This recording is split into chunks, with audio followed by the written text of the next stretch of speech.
Hello everybody, happy Thursday. We are going live today with Esther, Levy, and we're going to ask her 4 questions.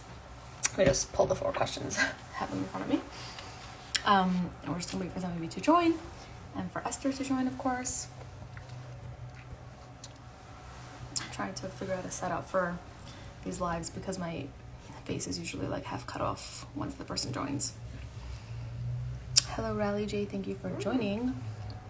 I'm just waiting for Esther to join. I see that Esther joined. Ground floor healing. Let me invite you. Here we are. I just invited you, Esther. Hey, how are you? Good. Good morning. Let me just make my phone louder. Okay, so good to see you. So good. It's like so morning, right? Like I still have a morning voice. Okay, so let's do these 4 questions. I'm very excited to hear your answers because I feel like we can like have these conversations for hours. Okay, the worst advice that you ever received. What would you say that would be? Advice. So first of all, can I just say good morning? And morning voice is really good. Morning voice is so good for one reason, because we're slow and raspy and grounded, and usually in the morning we're calmer. So just something to think about. Just something to think about. I mean, I guess like you, like I feel like I'm not that way though. Like I feel, I mean, it depends, I guess, what hour in the morning, but like at this hour, I'm already like playing beat the clock. So I'm envious of you being that grounded and calm, because I'm like, no, I still have to pray and get to work and everything, but it's all good. But yeah, I'm gonna try to let that your calm energy and vibe like settle into me. So yes, and start morning. Good morning, and I don't know if I have a morning voice anymore. Actually, could be that like the hurry and the bustle knocked it out of me. My editor always, he recommends, he's like, your morning voice is great for recording. So yeah, it really is a good. It really is. It really is. Yeah. Okay. Okay. Yeah. So the worst advice you ever received. Yeah. So worst advice. I mean, I feel like with the questions, they're gonna be pretty consistent. And the worst advice is really to try to like ignore what you're feeling, like figure it out later. You know, like just do what you're doing now. You figure it out later. Like I feel like the concept of just pushing something to the side and dealing with it later, it doesn't, a lot of people I think really struggle with that, and that one I think for me was something that really affected me. So. Sure, like pushing things aside. Yeah, I mean, like I think that I wonder if people make like a conscious choice to do that, or if it's like a subconscious thing, you know, or just dealing with them later, like more like the concept of like the damage control, you know, like you'll pick up the pieces later, right? Pick up pieces versus being proactive. Right. I know that's like a big thing for you, right? So you're saying like people have told you like worry about it later, like you'll worry when you get to it. Deal with it later. Don't worry. It's, you know, if something's bothering you, just neglect, like almost like ignore it. It could just be, you know. And I found that yeah, that's poor advice. Totally love that. What about the best advice that you ever received? The best advice was that there's no effort needed, in the sense that like the first time I heard that, I couldn't understand what that meant.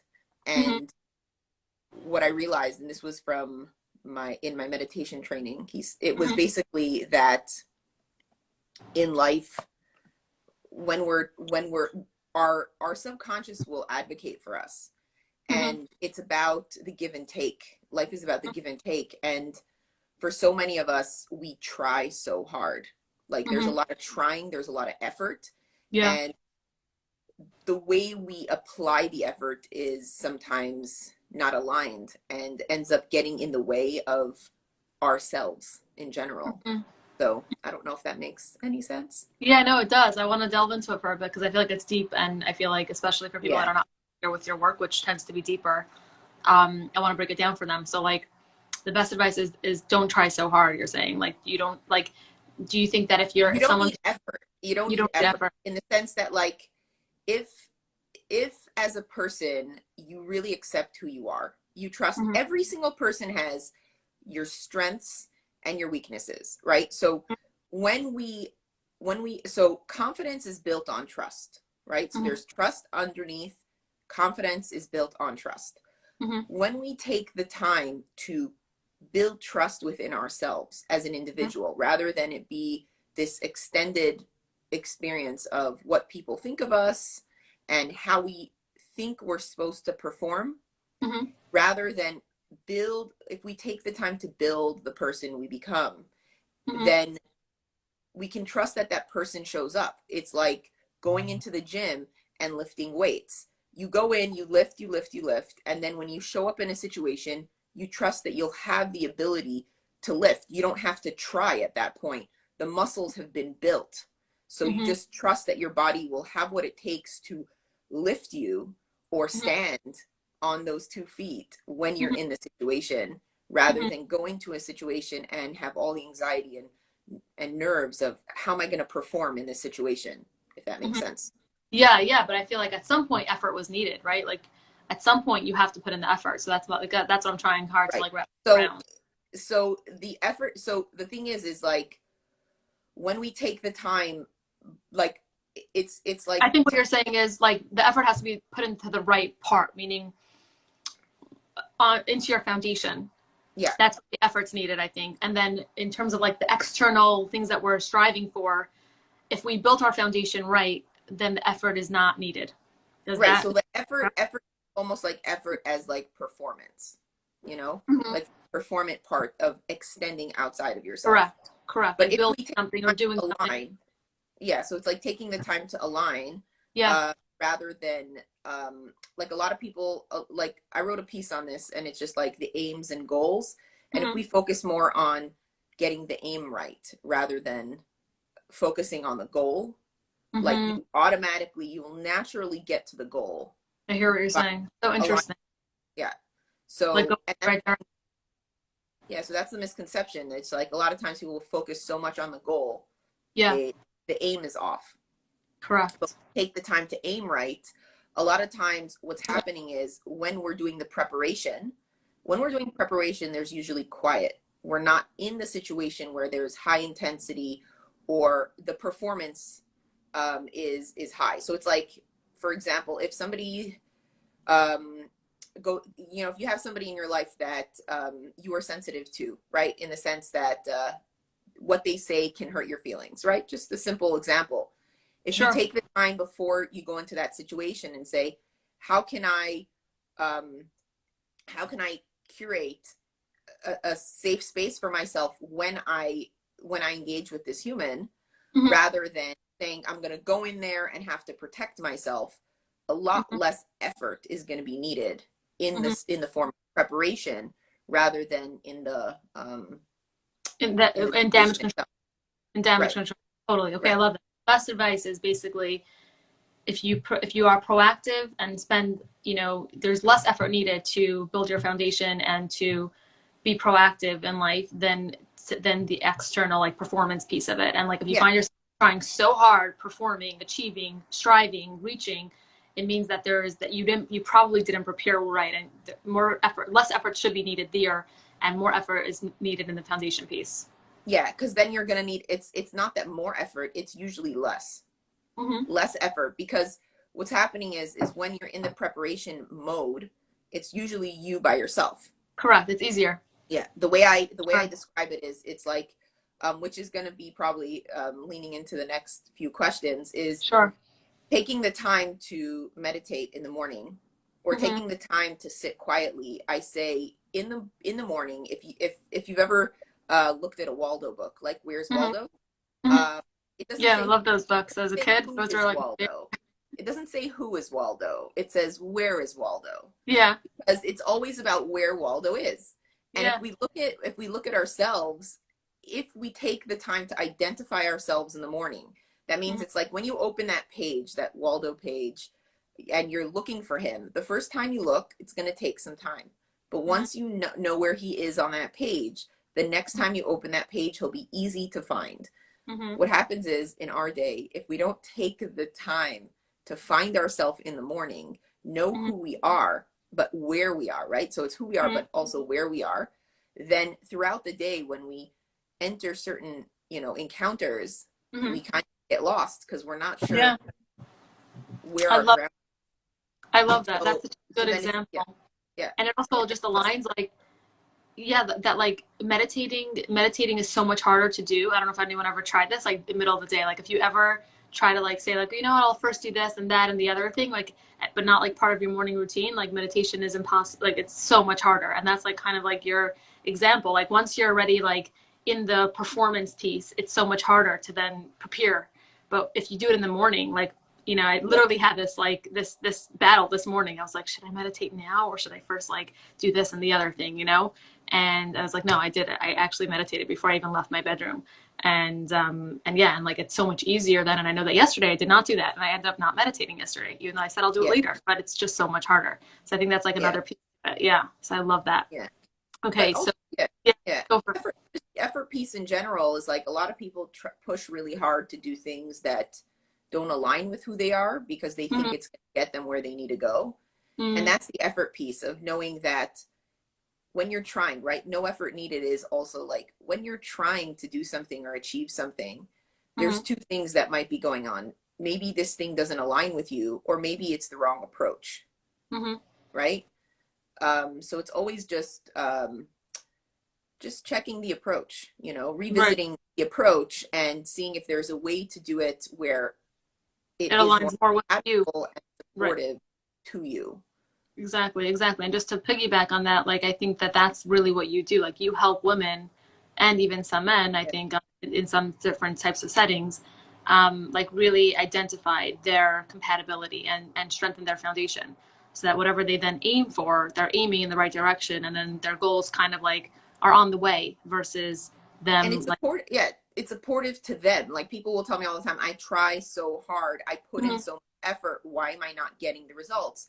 And yeah, it's like that's exactly the point that you're putting, there's too much strain from a uh, body alignment perspective. It's like think about from Rolfing, right? She explains the body as like building blocks, right? So if you take 4 blocks, if you align them correctly, mhm, um, it doesn't topple over. But right, if one block is already misaligned and not sitting exactly on the second block, there's going to already be strain and leaning towards, one correct, way or the other. So exactly. yeah, I love it. that's Amazing. that. Hardest lesson you ever learned? To slow down. Mm, okay. Yeah, that's it. It Slow. all aligns. Mm-hmm. Yeah, yeah. Okay, I love it. And what would be the number one habit that you would encourage people to implement? And this can be like the one habit or routine that you keep no matter what. So this is mine, and this is my favorite, and I based my whole book around this. So I wrote a book called Ujjayi Interior Designer, Yeah, and I read that book. Everybody should know. it's Highly recommend. Yeah. emotional interior design, Mm-hmm. where your body is your first home. Um, a good design is self-explanatory. For Mm-hmm. example, if a kitchen is designed correctly and you see a hot water machine on the counter, it would be self-explanatory if the design is successful that the drawer underneath would have spoons, and Mm-hmm. the cupboard you open on the top would have mugs, coffee. Something would have to be Mm-hmm. close enough. Yeah, Um, that's. We feel like our house is functional. so it's a writing lesson as well, in the sense that for a lot of us, we use a lot of words to try to explain, and we're like, I communicate so clearly, but the challenge we run into is that the interior design, the way we are, the message is coming across is not clear. So Mm-hmm. it's not only words, it's sensation. Mm-hmm. It's making, when we take the time to, again, back to the meditating, but sit with ourselves in the morning, finding yourself and really being true to that person. What Mm-hmm. ends up happening is certain things are self-explanatory. Okay, so what would be the habit though? What's your number one habit? Is it So, meditating? so the habit is is sitting with myself, Mm-hmm. and then as I move, so sitting with myself in the morning, until I feel like I'm ready to move. So a lot of times it will be, I'll have to sit for a while, and this Mm-hmm. is quietly. If it's some guided books or some soft music, you can take a hot drink, a blanket, not too much light. Mm-hmm. Natural light is good. and just finding a comfortable seat, breathing, and really, really finding comfort within yourself. So it's like opening up windows in the morning. It's getting rid of all the like the stuffy air and really just circulating through any kind of emotions that have kind of descended and are heavy and that might weigh us down throughout the day. And just breathing through it, just going, approaching it from a natural space. So I try to sit until I really feel like I'm ready to move. I love that. I don't like try to, right after wake up, like right after you wake up kind of thing. Like it's like yeah. I try to do it first thing, just do a couple things and then sit and really sit.